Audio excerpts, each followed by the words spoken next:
Cold has a way of making memories physical. It stiffens into hard edges, turns breath into proof, and forces every living thing to announce itself with sound. Boots squeaking, fabric rasping, lungs working like old machinery. In deep winter, nothing moves without leaving a record. Every step becomes a statement. Caleb Rourke liked that about the season. He worked nights at the municipal water plant outside a small lakeside town, the kind of place that didn't bother with billboards because no one was passing through fast enough to read them. His shift ended after midnight, when most houses were dark and the world belonged to plow trucks, prowling deer and the low hum of transformers buried under snow. The plant sat near the edge of the frozen lake, a squat building with a chain-link fence and yellow sodium lights that made the drifts look bruised. It was a steady job, quiet, predictable. Caleb preferred predictable. He had learned over years of watching people that unpredictability usually came disguised as friendliness. That January, the lake froze thick enough to hold trucks. The ice road opened early, a shortcut for residents who hated the long drive around the shoreline. Ice fishermen scattered their shanties like little blindfolds across the white expanse. At night, their lanterns glowed faintly through blowing snow, distant and stubborn. Caleb drove past them after his shift, following the plowed route that cut straight across the lake. He liked the road because it made the world feel simple. Forward, back, nothing to the sides, but a wide, flat certainty. Then the county posted new signs. The first one appeared at the start of the ice road, staked into the snowbank. A white rectangle with black lettering, official and stiff. Caution, thin ice area. Ahead, do not stop. It wasn't unusual for the county to warn about pressure ridges or springs beneath the surface, but the wording felt strange to Caleb. Do not stop, not drive slowly, not keep distance. Just do not stop, as if stopping itself was the danger. He watched the sign sway in wind that never seemed to run out of breath, then drove on. A mile out, he passed another sign. Do not stop. Another half mile. Do not stop. The ice road had become a corridor of insistence, the warnings repeated often enough that they started to sound less like safety advice and more like pleading. Caleb noticed something else too, something that didn't fit the usual winter patterns. On a night when the sky was clear and the stars looked pinned in place, he saw a line crossing the road at an angle. It wasn't a crack. It was too clean for that. Too straight. A pale stripe, slightly raised, like someone had laid a rope under the ice and frozen it in place. His headlights caught it and the stripe flared, startlingly white against the blue-black surface. It reminded him of a scar. He rolled over it and felt a subtle bump beneath the tires, a soft shudder. Nothing dramatic. No wheel slip, no protest from the suspension, just a reminder.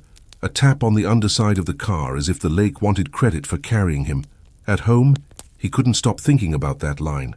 Not because he feared it exactly, because it felt deliberate. Natural ice did not draw a straight boundary across a plowed road with such neatness. Nature was messy. Winter might be merciless, but it was never tidy. The next night on his way in, he saw a truck parked at the start of the ice road, county maintenance hazard lights flashing. A man stood beside it in heavy coveralls, shoulders hunched, staring out across the lake like he was watching something move under the surface. Caleb slowed as he passed. The man didn't wave him down, didn't point, didn't step into the road. He just watched. Caleb drove on, and for the first time in years, he felt the lake's emptiness as pressure rather than peace. That night at the plant, the alarm stayed quiet. The pipes held. The gauges blinked their steady green reassurance. Caleb walked his routine checks under fluorescent lights that made everything look lifeless, even when it wasn't. He brewed bad coffee. He filled out logs. He tried not to imagine the county worker still out there watching the ice. At 2:17 a.m. the power flickered once, just a blink, then settled again. It wasn't enough to trip anything, but it made the building sigh and complain as systems reset their internal clocks. Caleb glanced at the monitor that showed the lake intake temperature. It had dropped 1 degree, then another, then steadied. Then, for a moment that was so brief he doubted himself, the reading spiked upward as if something warm had passed the sensor. He leaned closer. The numbers returned to normal. A rational explanation existed for everything at a water plant. Sensors glitched. Air bubbles passed. Small disturbances happened in pipelines. Caleb told himself that and wrote nothing down, because writing it down would turn it into a fact. When his shift ended, he drove out under a sky smeared with thin clouds. Snow had started again, fine grains that looked harmless until they accumulated into weight. At the start of the ice road, the county truck was gone. The signs remained. "Do not stop" repeated into the distance, each one half buried, each one tilted at a slightly different angle like a series of heads, refusing to look away. Caleb entered the ice road and aimed for the center line. His tires hummed on compacted snow. Wind pushed loose powder across the surface in thin sheets that mimicked waves. He approached the pale stripe again, the straight raised line across the road. This time, a vehicle sat on the far side of it. Not parked like someone pulling over for a phone call, not angled like someone had turned around. It sat dead straight in the lane, lights off, snow already dusting the hood.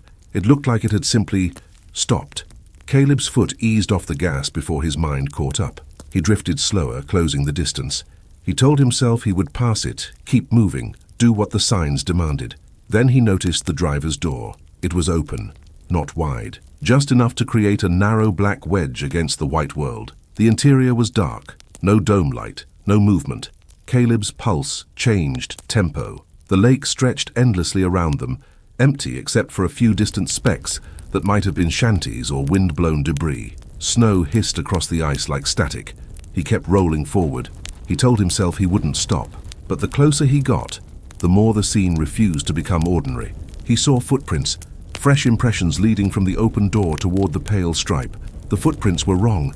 They were too close together, as if the person had walked with their feet almost touching, and they didn't show any stumble, any hesitation. The trail moved with careful, unnatural consistency, straight as a measured line. Caleb's car slowed to a crawl without his permission. His hands tightened on the wheel. Every sign he'd passed now felt like an accusation. Do not stop. The footprints crossed the raised stripe, and on the other side they changed. They became deeper, as if the ice had softened under those steps. The impressions sank farther, the edges slumping like wet sand. Yet the surface around them looked solid, hard, shining faintly beneath drifting snow. Caleb's tires reached the stripe. The car bumped over it. That same soft tap. His headlights swept over the open door, the empty seat, the steering wheel dusted with snow that must have blown inside. No keys. The footprints continued for 30 feet, then ended abruptly, as if the person had stepped off the world. Caleb swallowed. He did not want to stop, but the car in the lane forced him to slow enough that his instincts began to argue with the rules. Someone had left a vehicle out here. Someone had walked into the lake and vanished. He told himself he could call it in from home. He told himself he could keep going because he was not a rescuer, not a deputy, not a hero. He was a man who worked nights and kept water flowing. He was not meant to leave the road. Then he saw something in the snow near the stripe, a dark object lying flat, partially covered.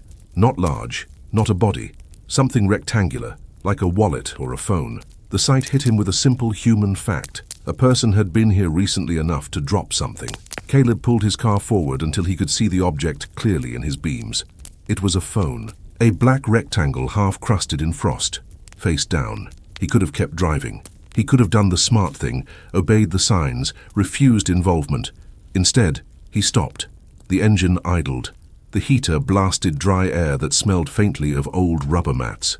For a few seconds, Caleb just sat there, hands still on the steering wheel, as if he could undo the decision by refusing to move. Outside, wind scraped snow across the ice. The world waited. He opened his door and stepped out. Cold struck his lungs like punishment. He walked carefully, boots gripping packed snow. He moved toward the phone, forcing himself not to look at the footprints that ended too cleanly on the other side of the stripe. When he bent down, he saw the screen was cracked. The case was rimmed with ice. He flipped it over. The phone lit up, not with a lock screen or a wallpaper.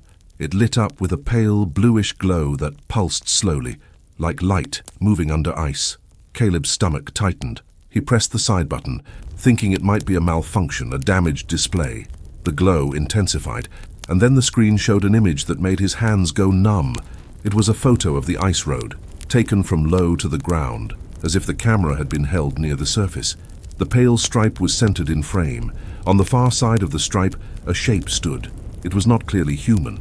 It had the outline of one, upright, narrow shoulders, long limbs, but the proportions felt stretched as if the perspective had been pulled wrong. The head was bowed slightly, yet Caleb could make out a blank oval of reflected light where a face should have been, and behind it, pressed up beneath the ice like a shadow pinned in glass, were other forms. Dozens, maybe more. A packed crowd of dark silhouettes oriented toward the stripe, all angled upward as if watching the surface from below. Caleb's throat constricted. He forced air in and felt it burn. His fingers trembled as he swiped. Another image.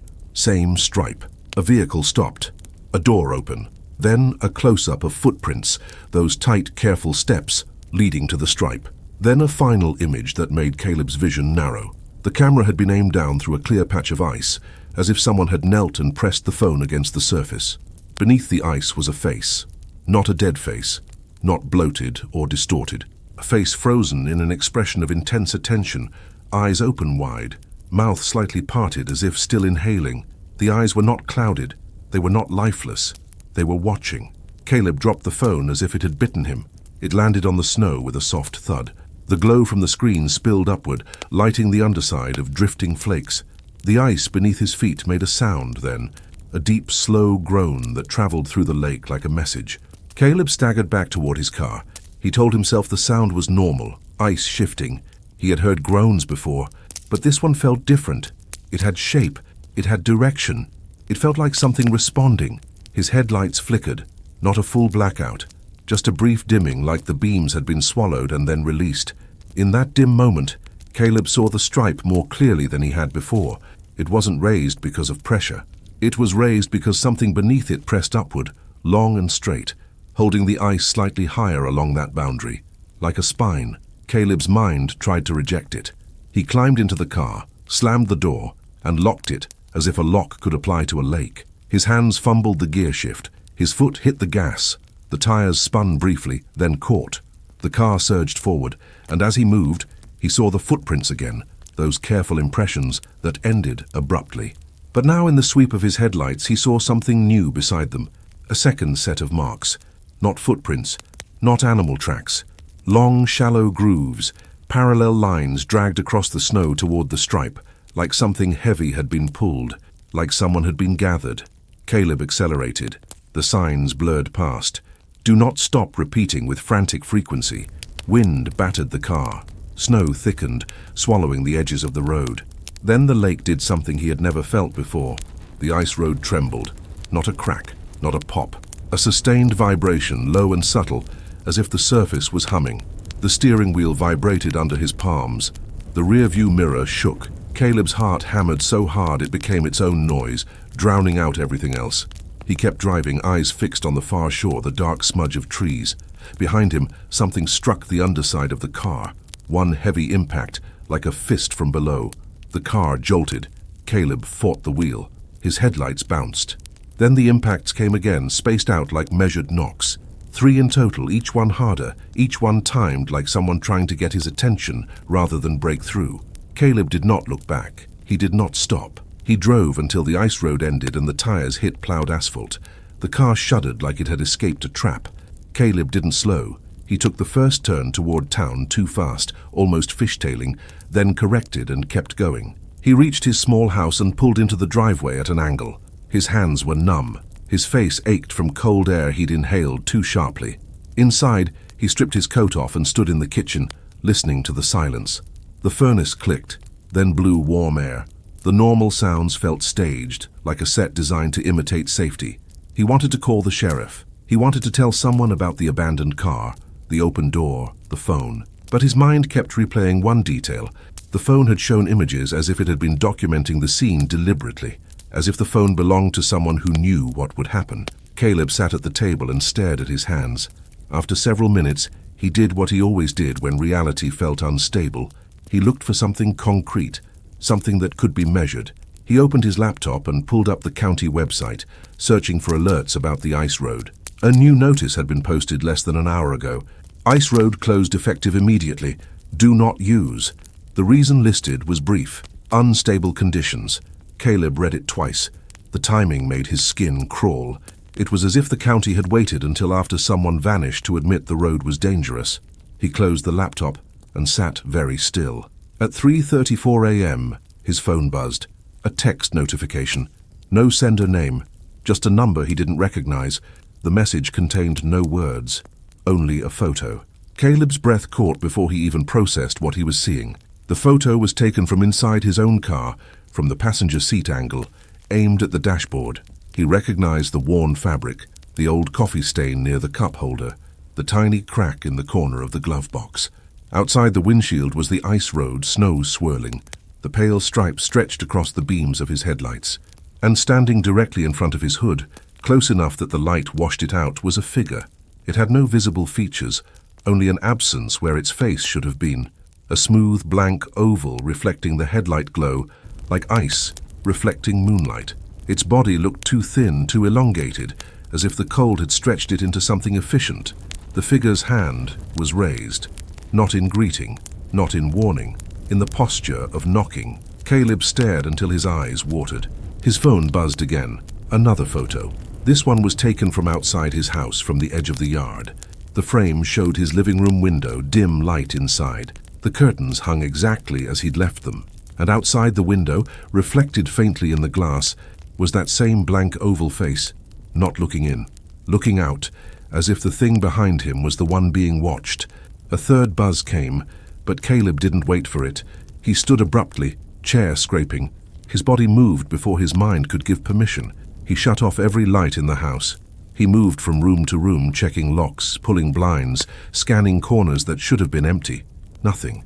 Yet the cold in the air felt sharper, as if something had brought the lake's winter into his home. The floorboards seemed to hold their breath. The windows felt thinner than they should. Caleb returned to the kitchen, phone in his hand, and stared at the screen. The unknown number typed again. A final message appeared, this time with text. It was a single sentence, plain and clinical, as if copied from one of those roadside signs. "Do not stop." Caleb lowered the phone and felt his mouth go dry.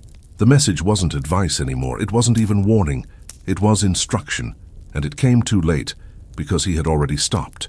And whatever lived under that raised white line now knew the shape of him, the rhythm of his fear, the location of his warmth. In winter, nothing moves without leaving a record. Caleb understood in that moment what the lake had always offered in exchange for carrying people across its surface. Not money, not sacrifice, not even lives, exactly. Attention. The kind of attention that lingered after the footprints ended. The kind that followed a person home. The disturbing truth about cold places is that they don't just preserve what they take, they remember it. And the longer the season lasts, the more time that memory has to stand up beneath the ice and press gently against the world above, waiting for someone to pause long enough to be recognized. Caleb sat in the darkness and listened to the house settle. Somewhere far off beyond town, the lake groaned again, a deep, slow sound like a knock traveling through ice. And Caleb didn't wonder anymore why the county had posted so many signs. He wondered how many people had read them, believed them, and still stopped anyway. Because curiosity is another kind of hunger, and winter, when it learns your name, does not forget it. The first thing the snow erased was the road. The second was the idea that help was ever going to reach her in time. Sarah Caldwell had taken the contract because it looked simple on paper. 3 weeks, overnight shifts, rural facility, winter coverage. The kind of temporary assignment agencies offered to nurses who had learned how to live out of a suitcase and a thermos. The pay was high because no one wanted the drive. 2-lane highways that narrowed into county roads, then into a single ribbon of pavement pressed between pine walls and open fields that became white voids in a storm. The place was called Harrow Glen Recovery Center, but the name felt like a fresh coat of paint, slapped over something older and less forgiving. The building sat on a low rise above a frozen creek, with outbuildings half buried by drifts and a parking lot that always looked one bad gust away from disappearing. In daylight it seemed merely tired, brick darkened by decades of wind, windows trimmed in institutional beige, the kind of architecture designed to endure rather than welcome. At night, under sodium lights and blowing snow, it looked like the land had grown teeth, and this was one of them. Sarah arrived at dusk, her car carrying a crust of slush and salt from the long drive. The lobby smelled of disinfectant and old heat. A thin, artificial warmth rolled out from vents that clicked and rattled, as if the building resented the effort. The front desk was unmanned, but a security camera in the corner watched with the blank patience of an unblinking eye. She signed in with the name she'd been told to use, took a badge from a tray, and followed the corridor toward the nursing station. The halls were too quiet for a facility with patients. The silence felt curated, like an expectation rather than an accident. Her shoes squeaked softly on the waxed floor, and the sound traveled farther than it should have. A laminated map on the wall showed the layout. Common rooms, therapy wing, dining hall, inpatient units. One section was shaded in grey with a label that caught her attention. Drift ward, restricted. It sat at the far end of the north corridor, separated by a set of double doors marked with a code panel. The name struck Sarah as odd. Drift ward sounded like something the staff called it jokingly. Patients who wandered, minds that drifted. But the label wasn't handwritten or improvised. It was printed cleanly and affixed like it belonged in official documentation.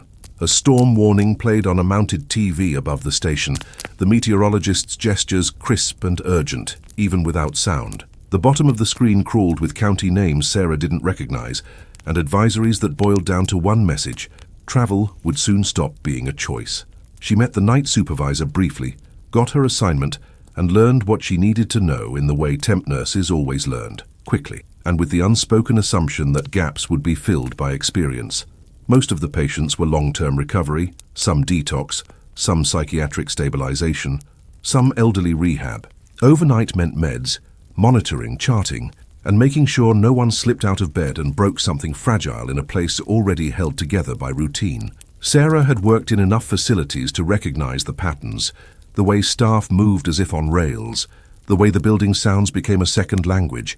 But Harrow Glen carried an extra layer of caution. People didn't linger in doorways. They didn't wander far from the nurses' station without a reason. When they walked the halls, they did it with the brisk intention of crossing open water. Around 10 p.m., snow began to thicken against the windows. It didn't fall in lazy flakes. It came sideways, a dense stream like something being poured. The wind pressed it into the glass with force and the panes shivered.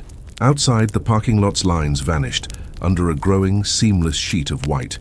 Sarah made rounds with her clipboard and keys, her body settling into the rhythm of overnight care. Patients slept or pretended to.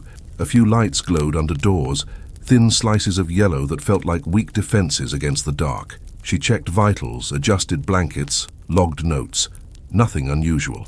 Then she reached the end of the main hall and felt the temperature change.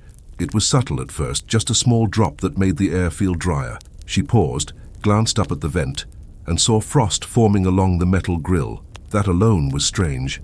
Buildings this size did not usually allow visible ice indoors. Heating systems could fail, but not in a precise line like that. She followed the chill to the north corridor, where the double doors to the restricted wing waited. The code panel glowed faint green, and the signage above it was clearer here than on the map. Drift ward. Do not enter without authorization. A narrow window set into one door revealed darkness beyond. No nightlight, no emergency glow. Just a black hall that seemed to swallow the beam from Sarah's overhead fixture. For a moment, she thought she saw something shift in that darkness. Not a person, not movement in the usual sense. More like the sensation of depth changing, as if the corridor behind the glass wasn't as empty as it pretended to be. Sarah stepped back, annoyed with herself. Facilities had wings closed for renovations all the time. Restricted could mean anything. Construction, storage, old patient rooms, administrative offices. She turned away and continued her rounds. Yet the cold followed her for several minutes, clinging to the back of her neck like a hand that wasn't quite touching. Near midnight, the first power flicker hit. The overhead lights blinked. Monitors beeped. The building made a collective complaint. Vents stuttered.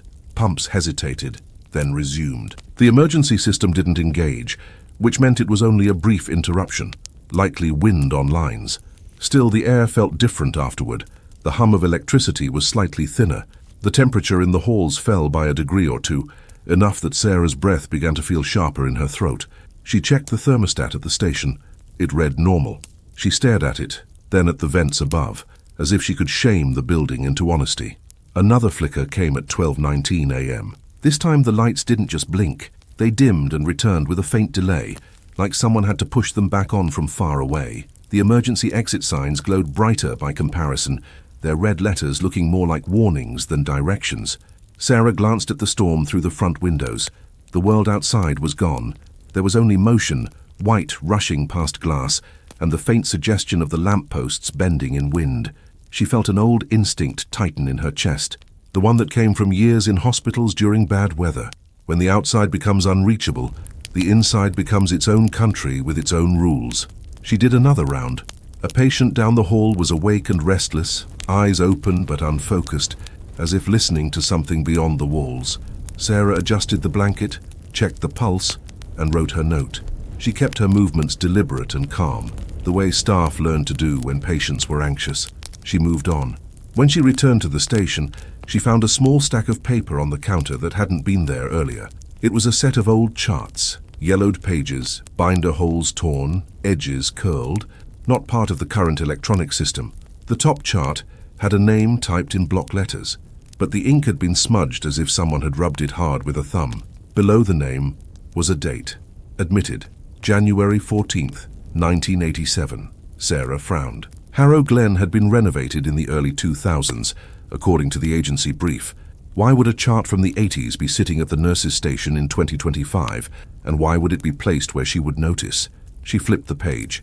The diagnosis line was stamped, but the words were faded beyond certainty. The notes below were handwritten in tight, careful script. Sarah could read fragments. Patient found, wandering near creek. Severe hypothermia, confusion, repeating phrases. One line, underlined twice, stood out even through the age. Patient insists the snow is inside the walls. Sarah's eyes moved to the vent above. The faint frosting she'd seen earlier seemed thicker now, crystalline along the edges. She glanced around the station. No one else nearby, no footsteps, no staff laughter, no distant chatter, just the soft beeping of monitors and the hiss of the storm. She felt a question rise, the kind that always arrived too late. Why would someone leave this for her? And just as quickly another question followed, more unsettling because it didn't have an obvious answer. How many places exist only because everyone agreed to forget what happened there? Sarah returned the chart to the stack and scanned the rest. Several names were completely blacked out with marker, not redacted cleanly, scrubbed aggressively, as if the paper itself was contaminated. On one chart, the name had been scratched through so many times it tore the page. At the bottom of that chart was a note, written larger than the others, as if the author's hand had been trembling. Do not open drift ward. The words weren't part of a form. They were scrawled into the margin. Sarah stepped back from the counter. Her badge felt heavier. She told herself this had to be a prank, some staff ritual aimed at temporary workers. Rural facilities could be tight-knit, and temps were easy targets for bleak humor. Then, from far down the north corridor, came a sound, not loud, not even distinct, a soft, rhythmic tap that repeated at a steady pace. Sarah listened, holding her breath without meaning to. The sound could have been the building settling. It could have been a loose sign swinging. It could have been ice shifting on a roof line, but it came from inside. It had the wrong texture for plumbing, and the wrong hollow resonance for metal. It sounded like fingertips against glass. She moved cautiously toward the corridor, not because she wanted to prove anything, but because ignoring it felt worse. Her body entered that hallway with the slow reluctance of someone stepping into cold water. The air grew colder with each step. The overhead bulbs seemed dimmer here, as if winter could drain light. The double doors waited. The code panel glowed. The small window showed darkness. The tapping continued. Sarah leaned closer to the window, careful not to press her face too near. She tried to see depth, to find an explanation.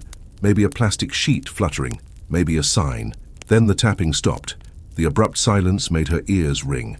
A moment later, fog formed on the inside of the window, blooming outward like breath. The glass clouded, and on that clouding, a line appeared. It wasn't drawn from the outside. It was traced from within, as if a fingertip had moved through condensation. A single word took shape, uneven and slow. Stop. Sarah's stomach tightened. Her hand rose to the door handle without intention, then froze. She did not touch it. The word faded as the condensation thinned, leaving the glass clear again. The corridor beyond returned to darkness. She backed away, pulse skittering. Her mind tried to build rational scaffolding. Someone inside the ward, a staff member playing a trick, a patient who'd gotten past the station, but the code panel suggested the doors remained locked, and the restricted wing, according to her orientation notes, had no patients at all. She returned to the station fast enough to feel foolish afterward. She sat and stared at the monitors, at the bland digital certainty of numbers. She held her pen too tightly. Her knuckles whitened. At 1:06 a.m., Father Power cut hard. The lights died completely. Monitors went silent for half a breath, then emergency power surged, bringing back red exit signs, minimal hallway lighting, and the low backup hum of essential systems. The facility's warmth faltered.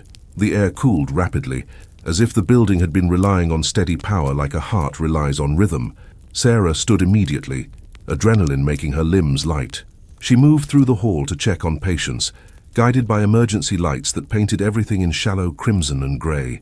Doors were closed. Most patients remained asleep, unaware or numbed by medication. A few stirred, confused by the sudden change. Sarah checked them, documented, reassured with presence rather than words, because words felt thin in a building that no longer trusted electricity. As she came back toward the station, she saw that the North Corridor's code panel had changed. The green light was gone. The panel's display was dark, as if it no longer had power. And the double doors, those heavy, secure doors, were slightly open, just enough to create a narrow wedge of blackness.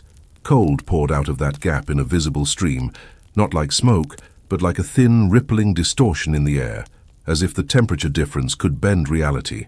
Sarah stopped a few yards away, unable to move closer, yet unable to retreat.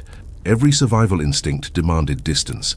Every professional instinct demanded she secure the area. She took a step forward and felt the cold hit her skin like static. Her eyes watered. From inside the gap came the scent of something that didn't belong in a rehab facility. Snow, yes, but not fresh snow. Old snow, packed and stale, mixed with the mineral smell of ice that had sat too long in shadow. Under that was another odor, faint and wrong, like wet paper left in a sealed box. Sarah reached for her phone to call maintenance or security, then remembered service was unreliable out here, even in good weather. She tried the facility landline at the station. The dial tone was there, but thin, unstable. She punched the internal extension she'd been given. No answer. She looked down the hall. No one came. No footsteps. No shift partner. The building felt emptier than it had at the start of her shift, as if it had quietly removed people while she wasn't watching. Sarah turned back to the door gap. Something moved in the darkness. Again, not a person exactly. A shifting of depth, a subtle change in the way the blackness absorbed the emergency light. Then a shape emerged. It was pale, too pale. Not skin, but something closer to frost on glass. It looked like a hand pressed flat against the inside edge of the door, fingers splayed. But the proportions were slightly off. The fingers too long, the joints too smooth, as if the idea of a hand had been copied from memory rather than anatomy. The hand slid along the doorframe, slow and deliberate. The doors creaked wider. Sarah's body locked, breath caught. Her mind screamed at her to run, but her feet stayed rooted by a strange professional disbelief. Facilities did not open themselves. Wings did not breathe cold. The hand withdrew, disappearing back into darkness. Then came footsteps, not heavy, not hurried. Measured steps that carried a faint crunch, as if something walked on snow even though the floor here was clean tile. A figure appeared in the wedge of opening, tall, wrapped in what looked like a hospital gown, but the fabric hung wrong, stiff and damp. The head was bowed slightly forward, hair clung to the scalp in dark strands, like thawing grass. The face, when it tilted up, was colorless and blurred by frost that rimmed the eyes and mouth. Sarah saw with sudden sick clarity that the figure wasn't just cold. It was carrying cold, radiating it as if winter had chosen a body. The figure stepped into the corridor. Its bare feet left prints behind. Not wet footprints, snow prints. Perfect impressions of toes and arches, as if snow had compacted beneath its skin and dropped away with each step. The prints appeared crisp, then slowly collapsed into nothing, melting back into clean tile as if the building refused to acknowledge them for long. Sarah stumbled backward, finally able to move. Her shoulder hit the wall. She forced air into her lungs. She reached for her badge, her keys, any tool that felt like authority. The figure paused, turning its head slightly, not searching like a confused patient, but orienting like something listening for a familiar sound. Its gaze fixed on Sarah. There was no expression in that face that made sense. The eyes were open but seemed filmed, like ice over water, and yet the attention was unmistakable. It was looking at her the way a starving thing looks at heat. Sarah retreated another step, then another, keeping her eyes on it. She wanted to run, but she also knew what running in a facility could cause. Patients left unattended, alarms triggered, panic spreading. She moved toward the station because it had the most tools. Phones, keys, access panels, maybe a way to seal doors. Behind her, the emergency lights flickered. The figure took another step. Snow prints bloomed and vanished. Sarah reached the station and grabbed the stack of old charts without thinking, as if paper could serve as proof against whatever this was. She flipped to the top page. The admission date, 1987. The note about snow inside the walls. Her eyes dropped to the bottom margin where someone had written, "Do not open driftwood." The ink looked older than the rest, darker, as if it had been pressed deep into the fiber. As Sarah stared, frost crept across the paper's surface, not from her hands, from nowhere. The white edge crawled inward, forming delicate branching patterns that spread like veins. The page stiffened under her fingers, and on the frosting, new letters appeared, traced as if by invisible pressure. A sentence formed slowly, word by word. "It comes back when the power fails." Sarah's head snapped up. The figure was closer now, halfway down the corridor, the air around it shimmering with cold. The emergency lights along the walls dimmed as it passed, as if the winter it carried could drain the system itself. Sarah's survival instincts finally won. She moved, not in a panicked sprint, but in a focused, desperate sequence of actions. She pulled the fire door lever that separated corridors in an emergency, slamming a heavy barrier into place. The door hit the floor with a thick metallic thud, sealing off the north corridor. For a second, she felt relief. Then the temperature dropped anyway. Cold pushed under the barrier like water, seeping into the hall on Sarah's side. The metal of the fire door popped softly as it contracted. Sarah backed away, eyes wide, as frost began to form along the edges of the barrier, creeping like a living border. She ran down the main hall toward the lobby, toward the front doors, toward any exit that led to the outside. Even though outside was a storm designed to kill, she reached the glass doors and yanked. They didn't budge, not locked, frozen. Ice had formed along the seals, thick and milky. The storm outside pressed snow against the glass, and the snow looked strangely smooth, as if the wind had been shaping it into a wall. Sarah tried another exit, then another. Each one resisted. Each one had a thin line of frost along the seams, as if the building itself had become part of the storm. Behind her, somewhere in the corridors, the emergency lights dimmed further. The backup generators, strained, began to falter. Sarah understood in that moment what the old chart meant. The ward didn't need an unlocked door. It needed absence of power, of attention, of warmth. It waited for the building to weaken, then it used the weakness like permission. The only way out was not a door.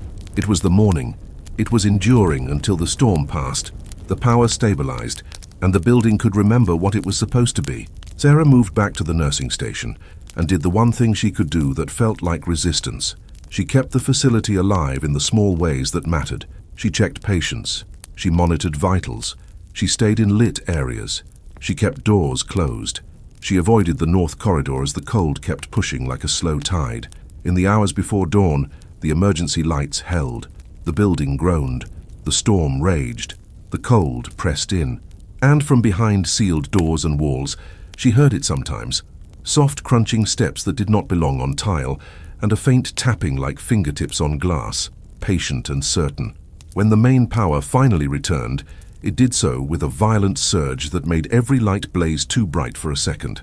Heat returned in an uneven wave. Frost began to melt on vents. The building's hum deepened, steadier.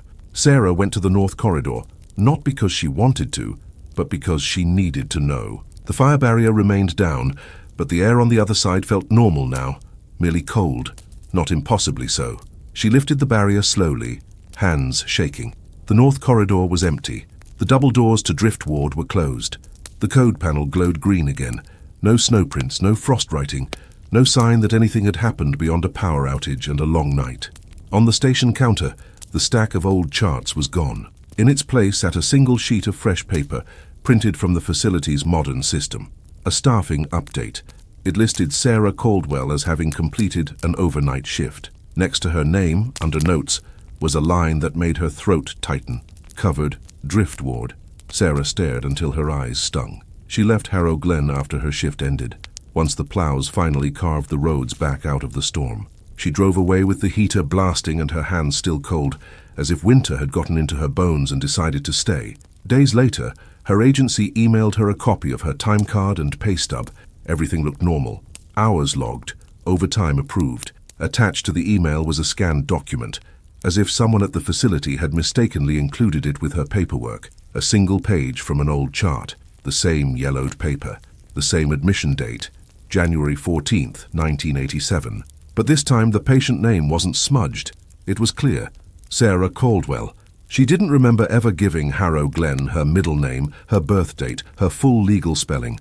Yet the chart included all of it, typed neatly, as if the facility had been waiting for her long before she was born. Sarah deleted the email, then emptied the trash folder, then shut her laptop like she could trap the memory inside. But some things don't stay deleted. Some things only need a moment of darkness to return. And in every winter that followed, whenever the power flickered in her apartment or her car headlights dimmed on an empty road, she felt it again, the sensation of a building remembering her, a cold attention pressing gently against the world, waiting for the lights to go out long enough to be let back in. Because the most disturbing truth about places like Harrow Glen is not that they hide horrors, it's that they keep records. And if your name ever ends up on the wrong page, Winter will know exactly where to find you when everything finally goes quiet. A blizzard doesn't arrive like weather. It arrives like a decision. 1 hour the world still has edges, still has distance, still has the illusion of choices. The next hour, the sky lowers until it feels close enough to touch, and everything beyond the windshield becomes a blank refusal. Sound changes too. Wind stops being background and becomes a presence, a steady force that seems to lean against you, testing your balance, your patience, your sanity. Mark Delaney had spent most of his adult life driving for work, so he thought he understood winter. He believed he knew what a storm could do. He believed he knew how quickly a road could turn from safe to lethal. He believed that experience bought him margin. Those beliefs held right up until the day the county disappeared. They had started with a delivery run that should have been routine, a small pallet of medical supplies from a regional warehouse to a clinic that served 3 scattered towns near the state line. The route was familiar. Highway for most of it, then county roads, then a final stretch of 2-lane blacktop that ran between open fields and a tree line that bent like a dark spine along the horizon. Mark left early before dawn because winter daylight was short and because he liked arriving with time to spare.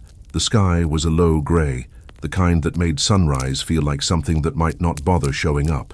His van's tires hissed on cold pavement. Radio chatter warned of deteriorating conditions, but that was winter's usual language, vague and always a little late. By the time he reached the county turnoff, snow had begun to fall in fine grains, not flakes, hard little pieces that pinged against his hood and rolled off without melting. The wind was rising, pushing the snowfall sideways, so it didn't look like it came from the sky so much as from the fields themselves. Mark's phone still had service, but the signal bar already looked nervous. He checked the map anyway. All green lines, all normal. The county road sign was half-crusted with ice. Mile 14, no services next 22 miles. Mark drove past it with the steady confidence of a man who believed he could outlast weather for the length of a workday. He didn't notice the first subtle change until 10 miles in, when the landscape began to repeat. It wasn't obvious at first. Open field on both sides, a few fence posts, a distant barn, snow, wind, the same features any rural stretch could offer. But then he saw a particular drift piled against a leaning mailbox shaped like a fish, the metal tail bent and rusted. A mile later, he saw the same mailbox again.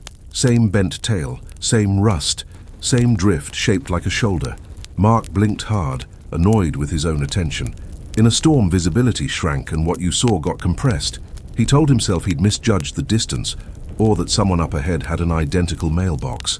Rural places loved repetition. People bought the same decorations, painted them the same faded colors. He kept going. Snow thickened. The road lost contrast, the plowed edges becoming softer, harder to distinguish from the ditch. Mark leaned forward, eyes narrowed, following the faint, darker strip where tires had compressed the snow. Then the radio cut to static. He tapped the dashboard, switched stations, got more static. No music, no voices, no weather updates. Just white noise that matched the world outside. A few minutes later, his phone signal vanished entirely. Mark's grip tightened. He didn't panic. Not yet. Service dropped in rural areas. That alone didn't mean anything. He told himself the storm was interfering. He told himself he was close to the clinic now. Then he saw the mile marker. Mile 11. It was a green post on the right side, half buried. The numbers were clear enough to read in his headlights. Mark frowned. He had passed mile 11 earlier. He was sure of it. He remembered because the marker had been slightly bent, and he'd thought briefly of how easily snowplows could clip those posts. His mind reached for explanations. He might have turned onto a wrong road without realizing. In a storm, intersections could vanish. The wind could erase tracks, signs could be obscured, but he hadn't turned. He'd been on a straight stretch for miles. Mark slowed, scanning for any hint of an intersection or driveway. The storm offered nothing but motion.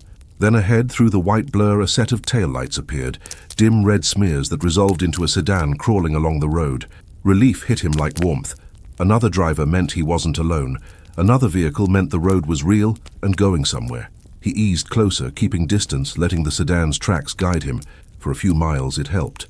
The sedan's taillights became a fixed point, something to follow. Mark's breathing steadied. He stopped thinking about repeating mailboxes and backward mile markers. Then the sedan's brake lights flared. It slowed sharply. Mark's heart jumped. He braked too, tires crunching. Visibility was so poor he couldn't see what had caused the slowdown until he was almost on top of it. A road sign stood on the right shoulder, newly installed, bright reflective lettering catching his headlights. "Whiteout Mile.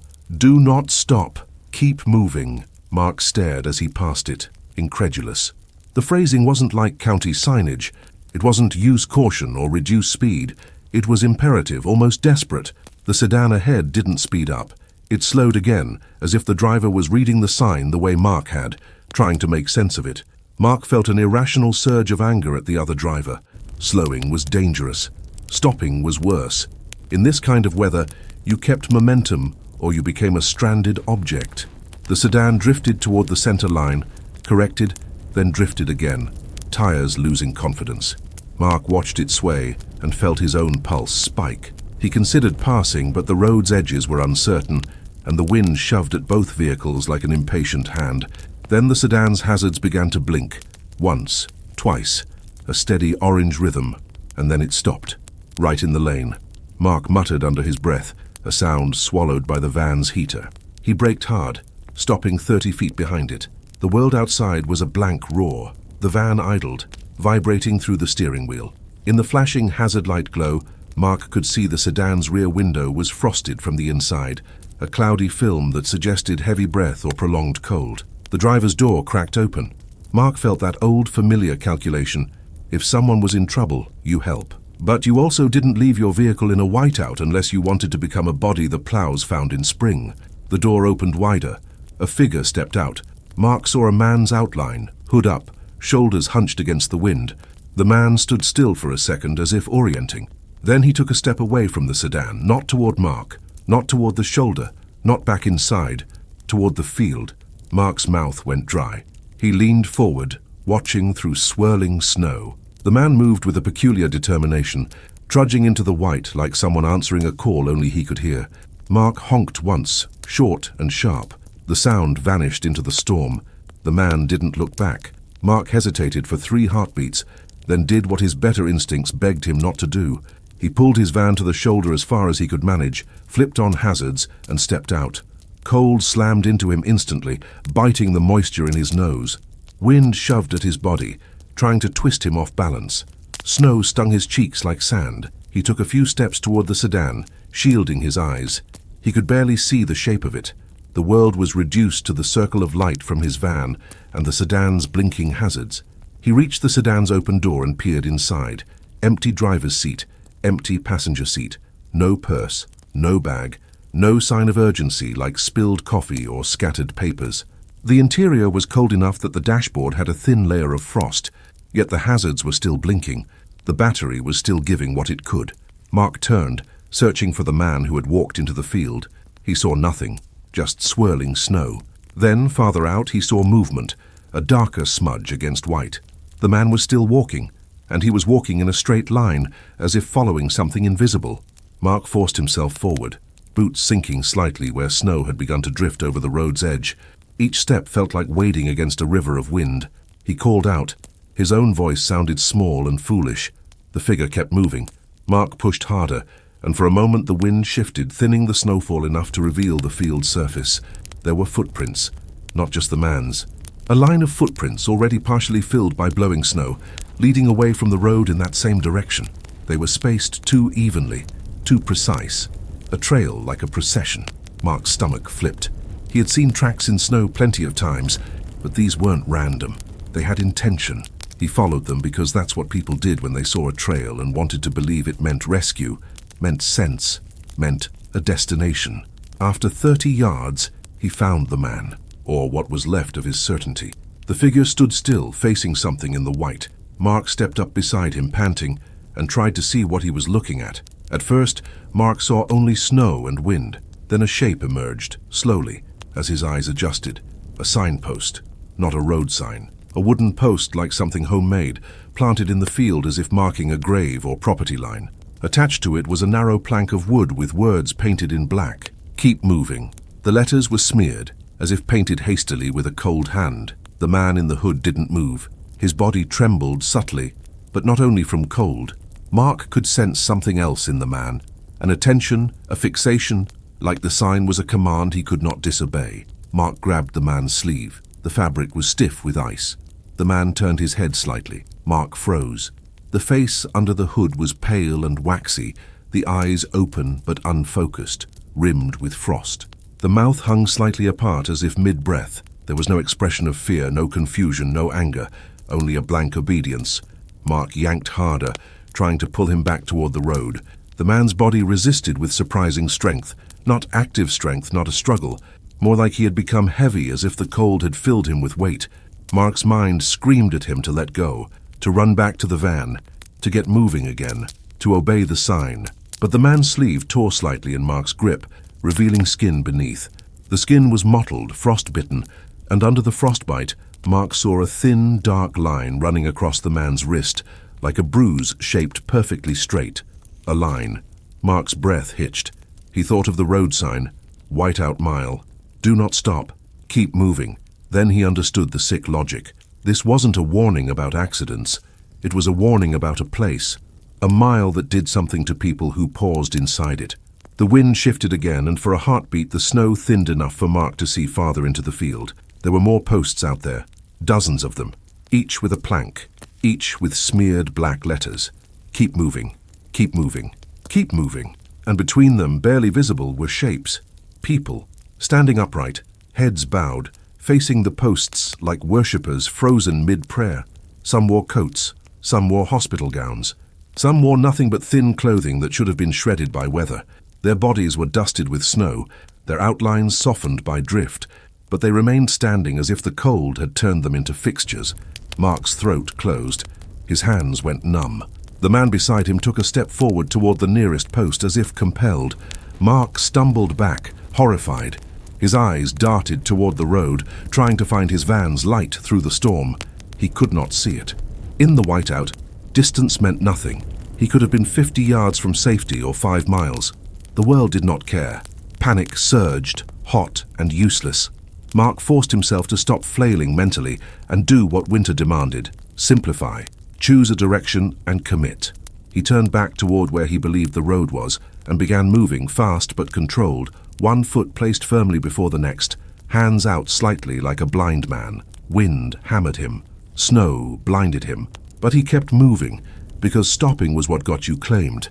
A faint orange blink appeared ahead. Hazard lights. Mark's heart leapt. He aimed for it like a beacon, stumbling until the sedan's shape emerged, then his van's larger bulk behind it. He practically fell into his driver's seat, slammed the door, locked it. His hands shook so badly he fumbled the keys, even though they were already in the ignition. He threw the van into gear and pressed the gas. The tires bit. The van lurched forward, passing the abandoned sedan. As he drove, he saw something in the sedan's windshield, something that made him feel like his blood had become ice. A face pressed against the glass from inside. Not a driver, not a passenger. A face low near the dashboard, as if someone was crouched there, eyes wide, mouth open. But the sedan's interior had been empty. Mark didn't slow. He couldn't. His body moved on instinct now, obeying the only law that mattered. Keep moving. The road signs repeated it. The posts in the field repeated it. Even the storm seemed to chant it with every gust.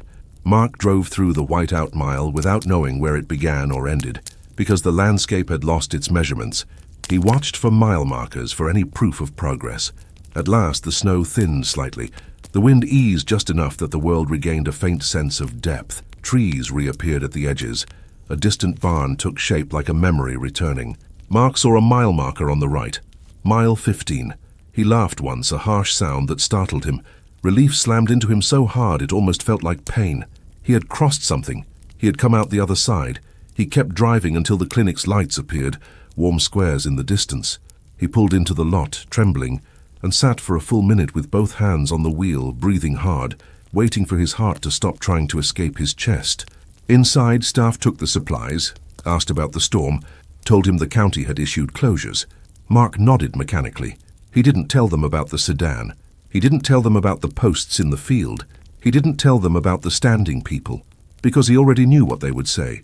Hypothermia, panic, optical illusions, stress. Instead, he drove back the way he came once roads reopened later that day. He wanted proof. He wanted to see that sign again. He wanted to convince himself his mind hadn't folded in the cold. When he reached the county road sign, mile 14, no services, he slowed, scanning the shoulder. No warning sign about whiteout mile. When he reached mile 11, he saw the marker, upright, unbent. He passed mile 12, 13, 14. Nothing unusual. No homemade posts in the field. No abandoned sedan. No footprints. The fields lay smooth and empty under fresh snow. Only one detail remained, and it was the detail that stayed with him longer than any fear. On the passenger seat of his van, beneath a thin dusting of salt and grit, was a strip of white paint. A clean, straight line, about 6 inches long, as if something had brushed against him and left its mark. Mark stared at it for a long time. He never found out what the whiteout mile was, or why it existed, or how many people had stopped inside it and become part of that field's silent congregation. But he did learn something that winter, something that changed the way he drove, the way he listened to storms, the way he understood warnings. Some roads don't lead you somewhere. Some roads lead you into a rule, and the most disturbing part isn't that the rule is cruel. It's that the rule is simple, repeated over and over, offered like mercy, yet human nature still insists on stopping, just long enough to look, just long enough to wonder, just long enough to be noticed. Because in winter, curiosity can be colder than fear, and once a blizzard learns the shape of your pause, it can keep that shape forever.